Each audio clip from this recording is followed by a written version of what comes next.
High বন্ধুরা, আজকে তোমাদেরকে বলেছিলাম এক জায়গায় যাচ্ছি। কোথায় যাচ্ছি সেটা বলিনি, দেখে নাও কোথায় যাচ্ছি। মাকে নিয়ে আজকে আমি ডাক্তারখানায় যাচ্ছি। মায়ের অপারেশন হয়ে গেছিলো, তো আমি আজকে চেকআপে যাচ্ছি। তো তোমাদেরকে একবারও ওই হসপিটালটা দেখাইনি, কেন তখন মায়ের সিরিয়াস কন্ডিশন ছিল, তাই জন্য দেখাতে পারিনি। এবার আমি তোমাকে পুরো ভিডিওটা দেখাচ্ছি, মা সুস্থ হয়ে গেছে বলে। দেখো, এটা আমি হীরাপুর খিয়াঘাটে চলে এসেছি। হীরাপুর খিয়াঘাটে নৌকায় উঠে পড়লাম। নৌকায় উঠে পড়েছি, নৌকাওয়ালা এই যে বসে আছে, আর আমি, আমার মা ওপাশে বসে আছে, সবাই নৌকার মধ্যে বসে আছে। নৌকা এবার যাবে লঙ্গি খিয়াঘাট। আমার গাড়িটাকে কিভাবে তুলছে দেখো, টানাটানি করে। তারপর গাড়িতে বসে বাটার বেনিরপোল যাব, বোনের বাড়ি।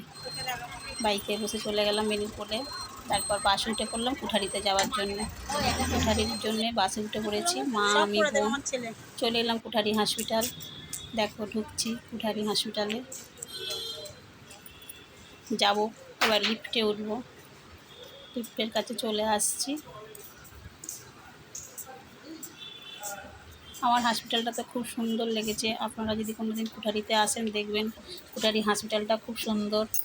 এই লিফটে উঠে পড়েছি, মা হাঁটতে একটু কম পারে, তো মাকে ধরে ধরে উঠতে হচ্ছে।